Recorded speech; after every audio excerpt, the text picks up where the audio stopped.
Passo, nesse momento, então, a palavra à doutora Alessandra Bentes, coordenadora do Núcleo de Defesa do Consumidor da Defensoria Pública do Estado do Rio de Janeiro.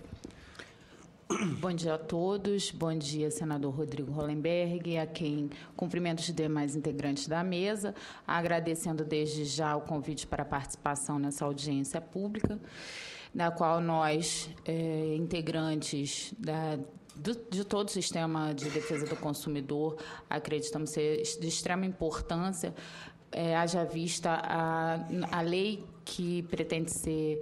introduzida no nosso sistema jurídico, regulando essas relações que até a presente momento, infelizmente, ainda não dispõem ainda, né,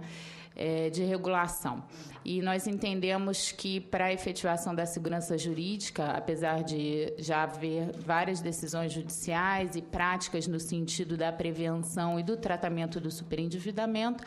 sempre a existência de uma regulação legislativa é bem-vinda e razão pela qual nós parabenizamos também por conta da iniciativa e da tramitação, enfim, de todo o procedimento para regulação e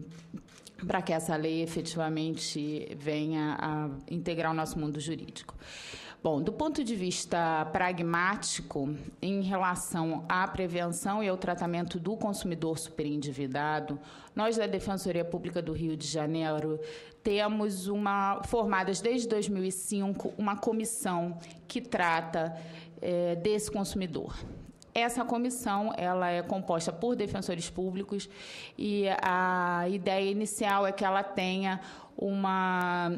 formação multidisciplinar, porque nós entendemos, de acordo com a melhor doutrina a respeito do tema, que o fenômeno do superendividamento, infelizmente, ele não é somente um fenômeno jurídico. Ele afeta o consumidor em vários aspectos da sua vida, aspectos psicológicos, aspectos pessoais, como bem lembrou a doutora Clarissa, levando muitas das vezes os consumidores que se encontram nessa situação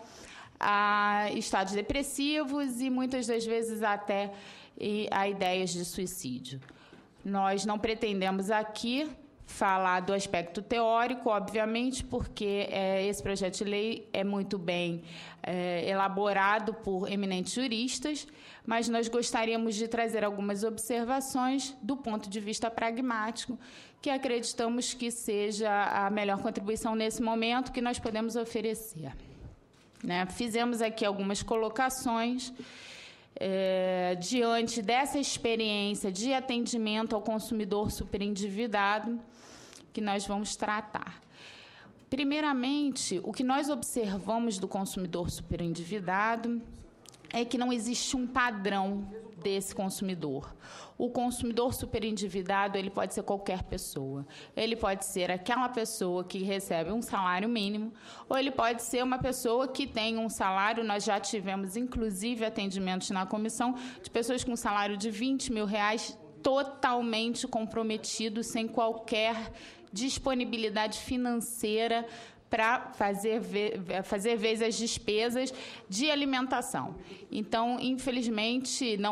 ou felizmente, essas pessoas não são a maioria, mas, na realidade, nós percebemos que é um fenômeno que atinge a qualquer parte da população. Homens ou mulheres, idosos especialmente, nós acreditamos em razão da vulnerabilidade. E não só da vulnerabilidade do idoso propriamente dita, mas porque os idosos, hoje em dia, no nosso país, na maioria das vezes, eles são arrimos de família, eles sustentam suas próprias famílias e eles se veem seduzidos pela oferta banalizada do crédito. E acreditamos que um dos grandes problemas que causam o superendividamento é certamente essa oferta banalizada do crédito. Nós vemos diuturnamente propagandas na televisão oferecendo crédito sem consulta ao SPC, Serasa, medida, graças a Deus, muito bem incluída no projeto de lei, que veda esse tipo de oferta e que nós louvamos a inclusão no projeto de lei, porque, infelizmente, nós sabemos que se trata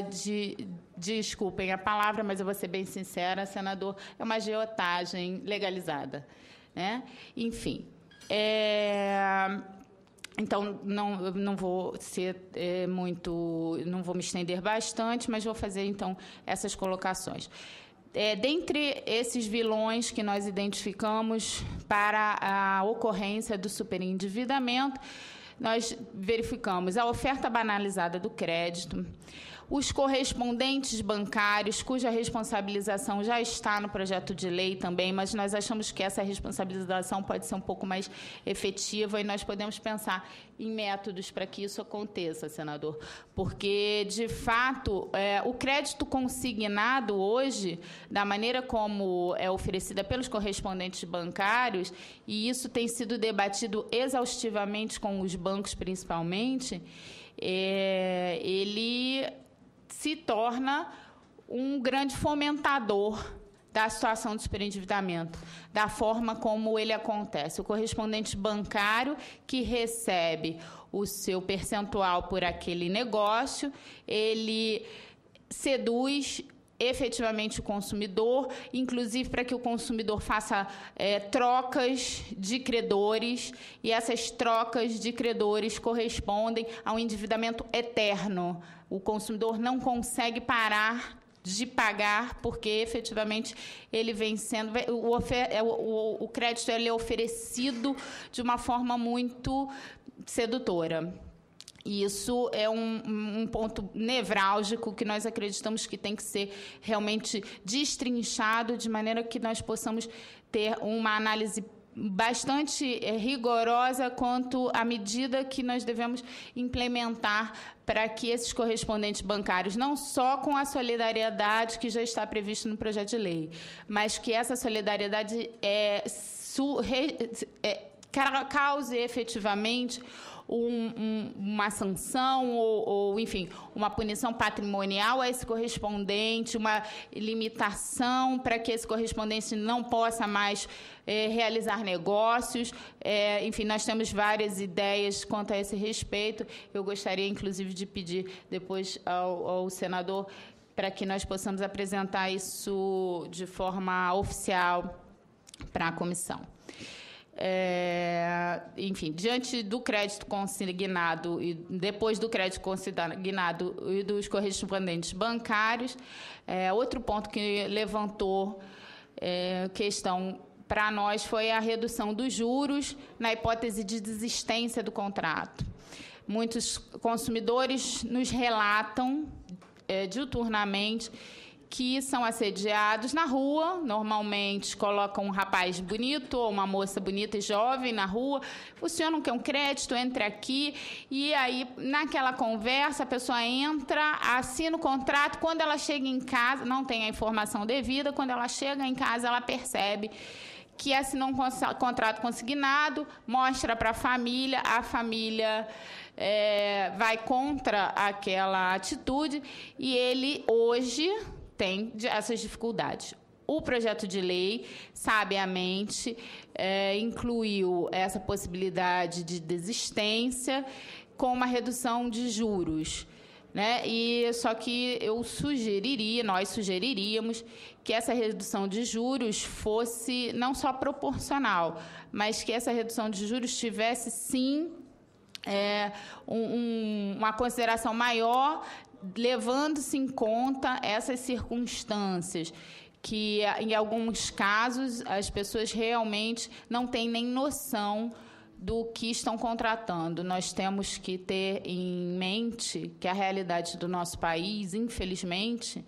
não é de pessoas esclarecidas. E eu sou bastante confortável em falar isso, senador, porque eu sou defensora pública no Rio de Janeiro há 13 anos e atendo os hipossuficientes na minha porta todos os dias. Então, nós sabemos exatamente que as pessoas, infelizmente, essas informações têm que ser claríssimas, elas não bastam ser claras, elas têm que ser claríssimas, porque o número de analfabetos funcionais que o nosso país possui é enorme.